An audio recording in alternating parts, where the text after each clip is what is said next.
Hello, my name is Douglas Bostock, and on the 23rd of November I'll be conducting a regular concert with the Tokyo Kosei Wind Orchestra in the Metropolitan Arts Space in Ikebukuro. The Tokyo Kosei Wind Orchestra has a very special place in my life because I had the privilege of being the principal conductor of the orchestra from 2000 until 2006, and then principal guest conductor from 2006 to 2010. So I'm returning, if you like, to my home ground. The last time I conducted the orchestra is already 11 years ago, 2014. That was also a concert in Geigeki, as we call it, Metropolitan Arts Space in Ikebukuro.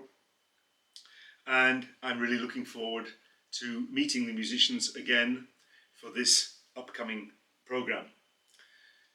Currently, I am also principal conductor of the Southwest German Chamber Orchestra. I live in Germany. I've lived in Germany for actually about 48 years. So I was born British, but I have both passports, British and German. And this trip, I'm in Japan for quite a long time, for a couple of months. And the main event is this concert with Tokyo Kosei Wind Orchestra. The program we're going to be playing, as you can see from the flyer, from the Union Jack, is a British program, reflecting my home country.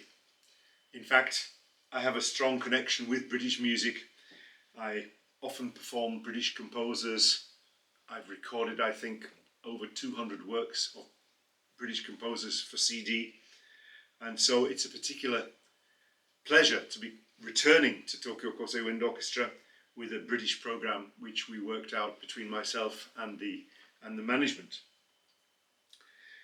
The concert will be using the full forces of the modern symphonic wind orchestra.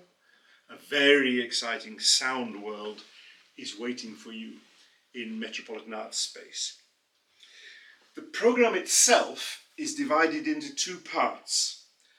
The first three pieces reflect traditional British music for wind orchestra, and then after the interval, the next two pieces reflect the modern age of the wind orchestra in England, or in Great Britain, I should say. We're starting with a piece which, until I recorded it with Tokyo Kosei Wind Orchestra back in around 2003, 2004, I think, I hadn't known. It's by one of the very great British composers, one of my favourite composers, Ralph Vaughan Williams.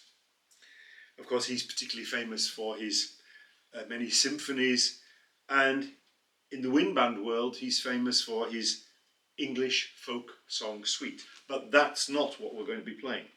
We're going to be playing a very short piece which he wrote for a celebration, for a pageant in the Royal Albert Hall in 1939. It's called Flourish. And as I say, we recorded this together quite a few years ago now, about 20 years ago. The second piece is one of those classics for wind orchestra, a piece I love dearly. It's by Gustav Holst, another famous and great English composer, and it's called Hammersmith. Most people know the first and second suite for wind band by Holst, of course. Hammersmith is a more serious piece. It's in a more contemporary musical language, Holst's very personal language, and it was written in 1930 for what was then called the BBC Wireless Wind Orchestra, or Wind Band, which then got disbanded. It's a piece which describes the place in London where Holst used to live, namely Hammersmith, which is on the River Thames.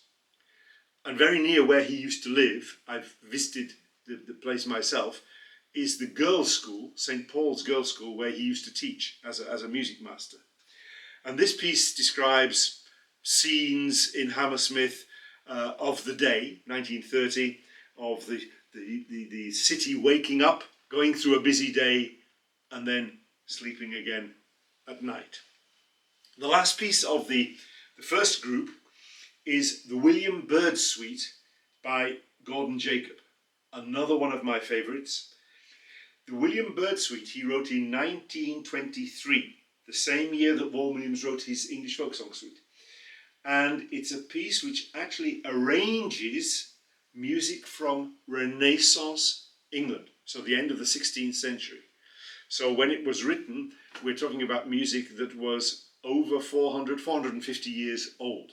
William Byrd himself was an English composer and a keyboard player, and most of his music was for keyboard.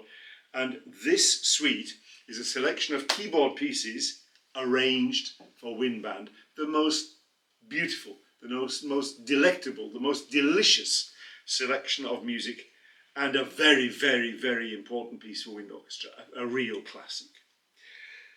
Then after we come back from the interval, we'll be going into the second half with a piece here which is hardly known in Japan. I'm not going to say it's the first performance, but it may be the first performance in Japan. The composer, Guy Wolfenden, died only a few years ago. He's well known for a piece called Gallimorphry and several others, and his wife, or his widow, still runs their music publishing house. And his widow said that this piece has never been sold to Japan, so the chances that we're performing it for the first time are quite high. It's called Fire Dance. It's a piece which was originally written for symphony orchestra, for some celebrations in an English castle called Warwick Castle in the Midlands. And then he arranged it himself almost immediately for wind band. Great piece, all in 6/8, 9/8, 12/8, with some lovely rhythmical jokes. Guy Wolfenden was a man of great humour, and I think we can hear this in this most attractive piece. A fire dance, but it's a British fire, so it doesn't get out of control. It's a very fun and charming piece. And then we come more up to date with Philip Sparks' Symphony No. 3 called A Colour Symphony. Not the Colour Symphony, but very kind of typical for Philip, in a modest way saying it's just a colour symphony. And the 5 movements are each describing a colour. So the first movement is white, the second movement is yellow, the third movement is blue, the fourth movement is red, and the fifth movement is green. The first, second, and fifth movements are for the full wind band. The third movement, blue, is only for the woodwinds, percussion, and 2 special guests in the orchestra, 2 solo cellos.